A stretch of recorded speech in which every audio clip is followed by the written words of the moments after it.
Bonjour à tous. Je reprends la parole aujourd'hui, 11 septembre 2024. Ce 11 septembre 2024 qui est un jour marqué par l'empreinte du chiffre 1, 1 comme l'invisible.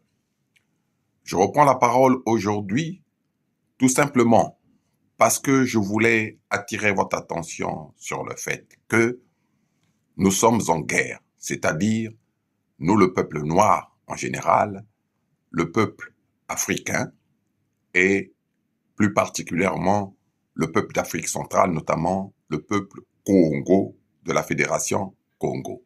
Nous sommes en guerre, mais cette guerre nous a été imposée par le monde de l'écoderme, comme vous le savez tous, depuis plus de 5 siècles maintenant.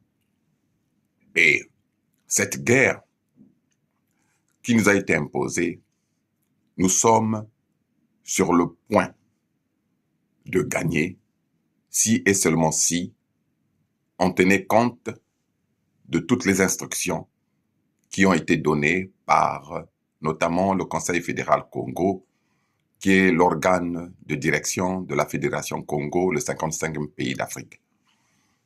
Nous sommes en guerre et le champ de bataille est un ring qui se situe très haut, contrairement à ce que nombreux pensent. En effet, si aujourd'hui on organisait une conférence qui aura pour but ou qui a pour but de convoquer tous les savants noirs, d'aucuns seront surpris de constater qu'il y a de plus en plus d'hommes formés noirs dans tous les domaines d'activité, dans tous les secteurs d'activité. Donc si on convoquait une conférence, on verra que on va les compter par millions, ces personnes qui ont été formées à l'école occidentale dans tous les domaines d'activité, comme je l'ai dit. Il y a des médecins, il y a des avocats, il y a des ingénieurs, il y a même des plombiers, il y a, en tout cas, dans tous les secteurs d'activité, l'homme noir a été formé.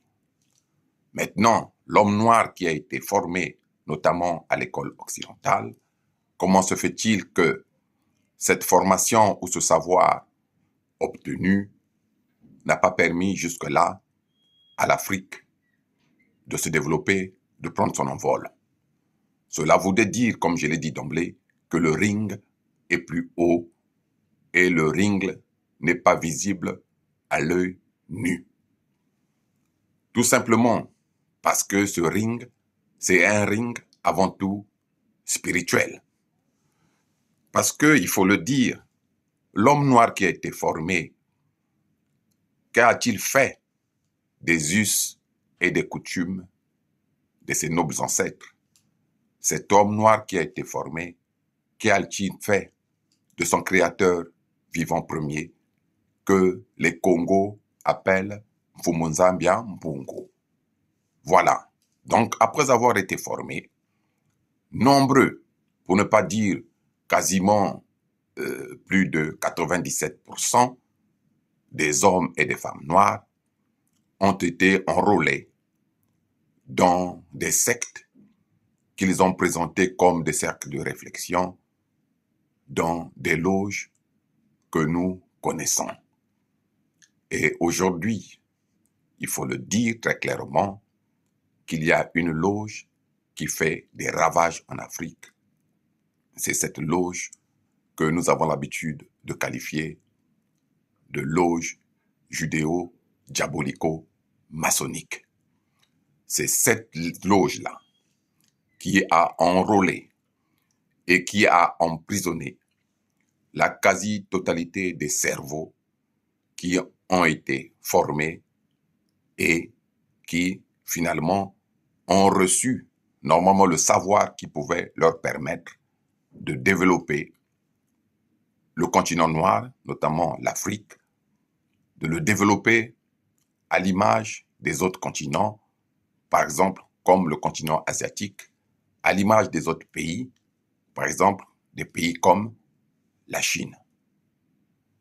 Et la différence et l'envol des Africains, parce qu'il faut maintenant proposer des solutions.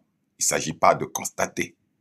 La solution passe nécessairement par la rupture et par la sortie de ces cerveaux noirs-là, de toutes ces loges ésotériques de l'écoderme, où ils sont considérés comme des prisonniers, où les chaînes ne sont pas visibles, mais les chaînes sont mentales, donc à l'intérieur du cerveau, pour ne pas dire de l'âme de ces personnes-là.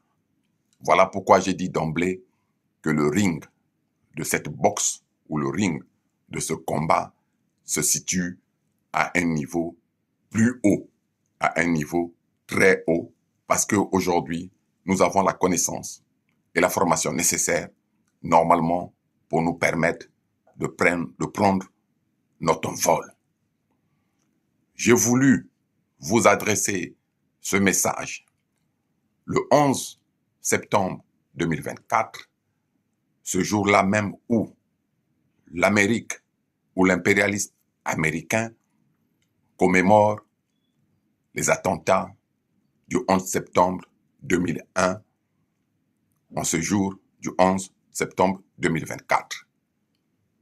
Ce jour est symbolique pour eux, mais nous devons dire que ce jour-ci, du 11 septembre, est également symbolique pour nous, peuple noir, pour nous, peuple africain, pour nous, peuple Congo, parce que le 11 septembre, c'est depuis plus de 5 siècles que nous le vivons.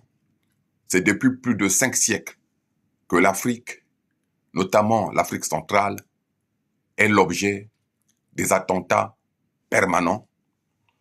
Ces attentats commis par des personnes bien identifiées qui sont les leaders de tous les pays occidentaux, pour ne pas dire les leaders de tous ces pays dirigés par les lécodermes.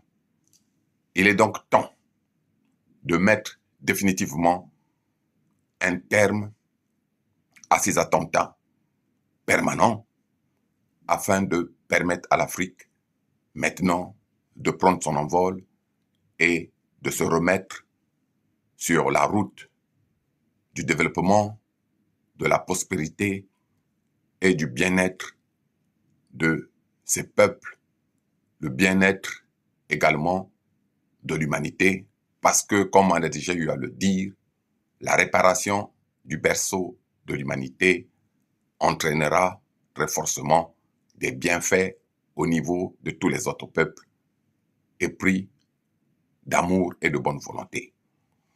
C'était donc votre humble serviteur, le Maluango souverain et insoumis, le membre permanent du Conseil fédéral Congo, le partisan de l'Afrique des solutions. Je vous remercie et je vous dis au revoir.